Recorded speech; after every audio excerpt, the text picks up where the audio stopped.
Good evening, Rabbatai. We have more things to discuss about Hanukkah. Number one, I want to tell you that there's two different minhagim about the Chanukiah. Mm-hmm.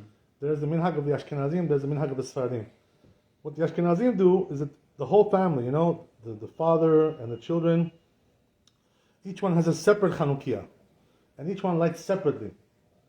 So in the Ashkenazi family, you have like sometimes 5, sometimes 10, depending on the size of the family, right? Some families are very large in the Haredi world. So you have a big family. Each one is doing his own Chanukiah, the children. So you have like 10 of them, 15 sometimes. So that's the way the custom of the Ashkenazim is. The Sfaradim, we don't do like that. We do like the Tosfot. The Tosfot says that one Chanukiah we light for the whole family. Yeah. Just like we do, one Kiddush for the whole family, right? That's how we do. The Ashkenazim, sometimes what they do is each one makes his own Kiddush, The father, the son-in-law, and this one. Each one does his own Kiddush. We don't do it like that. The truth is, that it's better to do it this way, that one does for everybody, because it says in the Mishlei, right? Berov am hadrat hamelech. It's better to do one for everybody. This is more hadar, it's more beauty, it's more kedusha. That one does for everybody. So therefore, the truth is that our custom, is really good in the sense that one does for everybody. But even with the Ashkenazim, you should know, by the way, that not everybody lights their own Chanukiah. What does that mean? The wife doesn't light her own Chanukiah, right? She goes with the husband. You know what I mean? Only the children. Why is that? Ishto kegufo, right? The wife is like the husband. They're together. They're one. It's one neshama, So you can't do two, one does this one does that one. What's the point of that? There's no. The reason why we do it with the children is because of chinuch, to mechanech them. That's why the way they do the Ashkenazim, to teach them how to do it, to give them practice. So this is the custom. The funny thing is, by the way, that the Rambam is the one who says the minhag of the Ashkenazim, and the Tosfot is the one who says the minhag of the Sfaradim. So it's the opposite, Hefech, right? We do like Tosfot, and they do like the Rambam. Usually we do like the Rambam, So it's like it's the opposite. It's a very interesting thing, Sometimes it happens like that. Very rare, but sometimes you see something like that. That we do like the Tosfot and they do like the Rambam. Okay, very, very good. Anyway, right, that's the way it is. Another interesting thing I want to tell you is that when a person, let's say he's outside, okay, he went to business, something like that. He's not going to be coming home that night so early, or maybe not at all. He's staying out, at that night. So what does he do? A person like that, what he should do is, if his wife is at home, or somebody's home there, children who are grown up, he can tell them, what, light from me, in the house, and he's going to be also fulfill his obligation. This is the way it is, If he's not coming home that night, and he wants to fulfill his obligation with his wife, he tells his wife, please, light from me. The wife will do it, or the children, the grown-up children will do it, and this way, right, even the husband who's not home, he can fulfill his obligation like that. That's the way it is.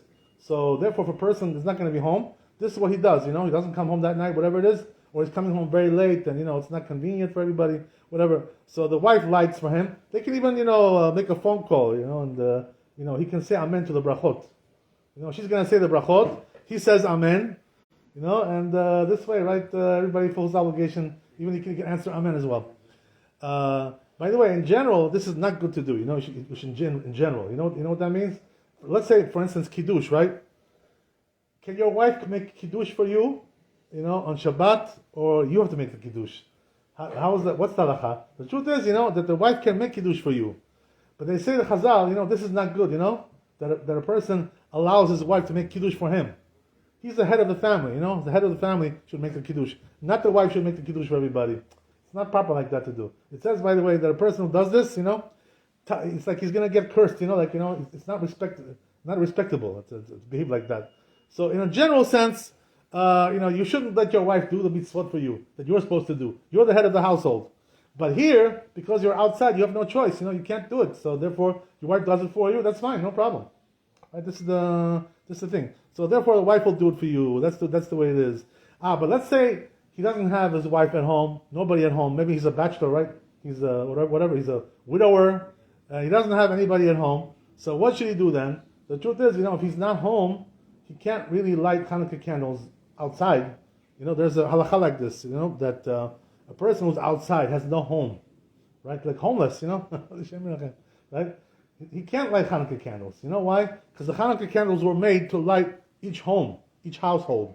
You know? So when you have no household, when you have nothing, nowhere to live, you don't have a home, you're homeless, you know, so you can't light Hanukkah candles. So the truth is, you know, the person was like this, lo aleinu, right? We shouldn't see from it.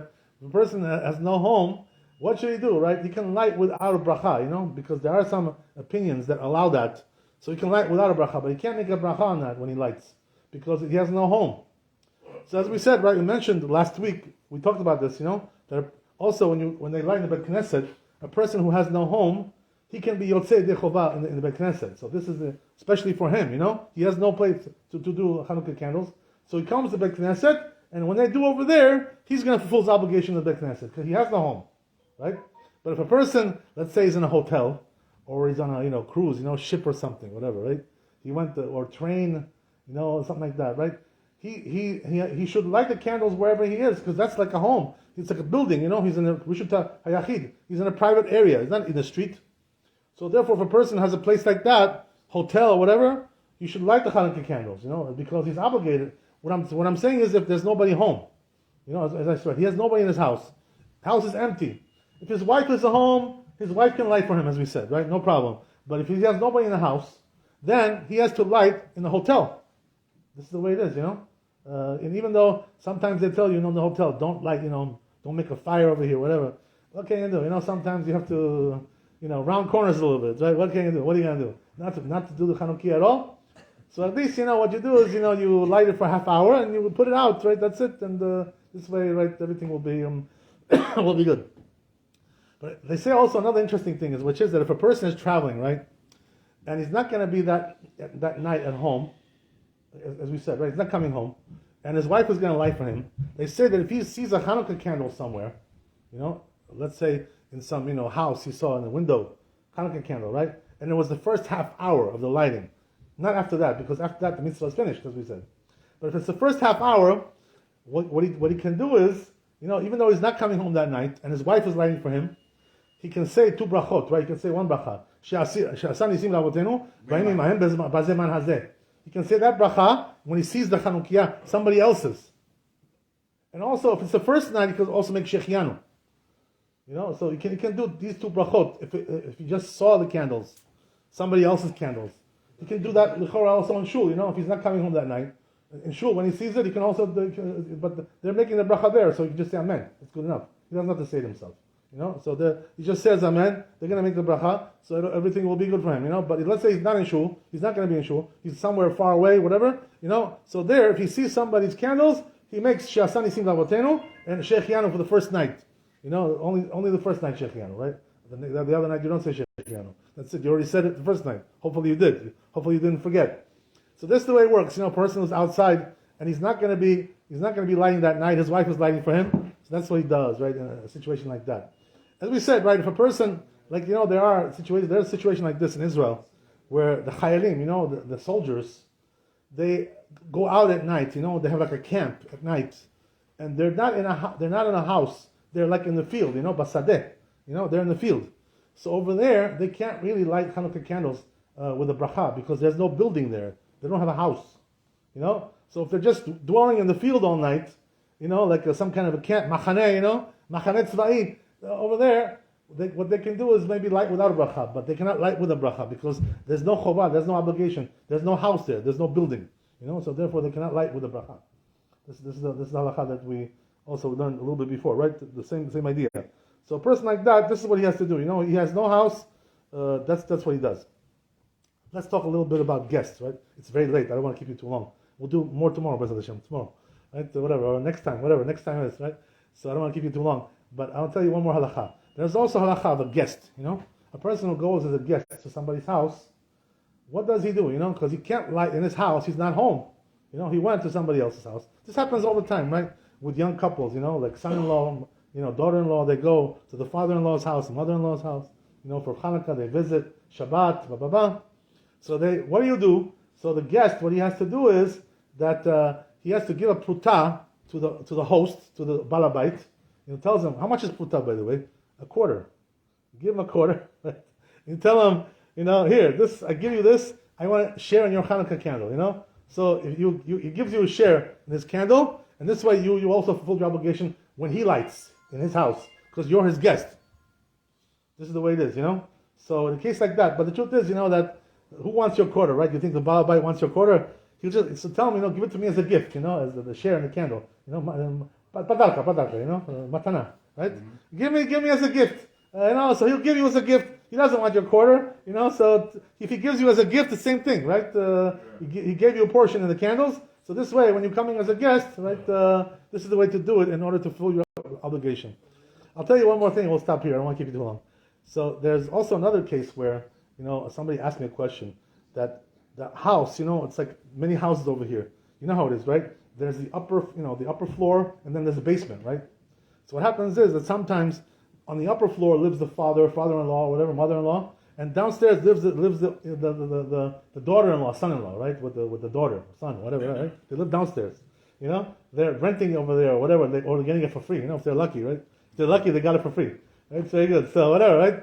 So they're not taking rent from them. So what happens like this, right? That now the question is, who's supposed to light the Chanukiah in this house? They're eating together on one table, right? Like a nice Bukharian family, right? Everybody eats together. No separate. It's not American family, right? Everybody's separate. Whatever. No, together they eat together. So if they're eating together, it's like one big family. So therefore, the rule is, that the balabait over there, whoever's the balabait, he's supposed to light for everybody, even the ones downstairs. Because it's like they eat together. It's one family. It's one mishpacha. So this is the way it is. So what about if a person, let's say, there's a question like this where the downstairs, the young people downstairs, they want to light earlier because the balabait, he gets home late. He gets home 8:00. He's on 47th Street, right? So he's making some money over there. Boom, boom, boom, right? He's getting home late. He wants to make more money, right? So he comes at 8:00. They want to light at 5:00. The real time, for lighting. The best time. The young people. So are they allowed to do that? That's the question, right? Are they allowed to do it? Or because, as we said, right, the balabait has to do it. So they have to wait for the balabait maybe, to come. So the truth is, the halacha says like this, that you're not allowed to do that, to light by yourself with a bracha. Why? Because you're not obligated. The obligation is on the balabait, not on you. The balabait is the one who has to make the Chanukiah, not you. So therefore, you're not allowed to. But there is one exception. You know what it is? It says in poskim like this. That if the young people downstairs, they want to light early, and the balabait didn't light yet. He's not home yet, right? So he knows that the balabait won't light yet. So there he can do, since he didn't do it yet, he can light the Chanukiah with the bracha early, downstairs in the basement, and do the best way. But if the balabait already lit, he came home and he lit already, now the orchim, the downstairs, they cannot light anymore. Why? Because they already fulfilled the obligation with the balabait. Baruch Adonai le'olam, amen.